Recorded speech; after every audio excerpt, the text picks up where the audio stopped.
पुराने समय में एक व्यक्ति दिन रात भगवान के मंत्रों का जाप करता और पूजा पाठ में लगे रहता था। वह भगवान पर बहुत ज्यादा भरोसा करता था। एक दिन उसके गांव में बहुत तेज बारिश हुई तो पास नदी में पानी बहुत ज्यादा बढ़ गया।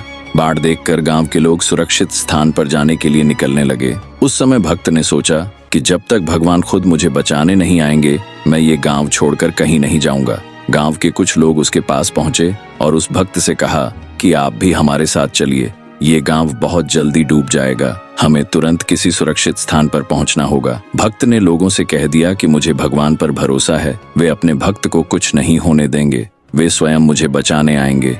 लोग उसकी बात सुनकर आगे बढ़ गए। कुछ देर बाद नदी का पानी उसके घर तक पहुंच गया। तभी एक व्यक्ति नाव लेकर उसके पास पहुंचा। उसने भी भक्त को साथ चलने के लिए कहा, लेकिन वह नहीं माना और भगवान के आने का इंतजार करने लगा। कुछ समय बाद पानी और ज्यादा बढ़ गया। तभी उसे एक बड़े पेड़ का तना बहता हुआ दिखाई दिया, लेकिन उसने उस तने की मदद से भी जान बचाने की कोशिश नहीं की।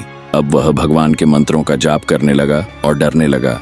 वह भगवान को याद करते हुए बार बार बोल रहा था कि भगवान अपने भक्त को बचा लीजिए, लेकिन आप मुझे बचाने के लिए नहीं आ रहे हैं। तभी आकाशवाणी हुई। भगवान ने उससे कहा कि मैंने तुम्हें बचाने की 3 बार कोशिश की है। मैंने ही सबसे पहले गांव के लोगों को तुझे बचाने के लिए भेजा था। इसके बाद एक नाव वाला बनकर मैं खुद आया। इसके बाद मैंने पेड़ का बड़ा तना भी तेरे पास भेजा, लेकिन तूने अपनी मूर्खता की वजह से इन अवसरों का उपयोग नहीं किया। सीख, जो लोग सही समय पर सही अवसरों का उपयोग नहीं कर पाते हैं, वे परेशानियों से कभी भी बाहर नहीं निकल पाते हैं। इसीलिए अवसरों को पहचानें और सही फैसला कर लेना चाहिए।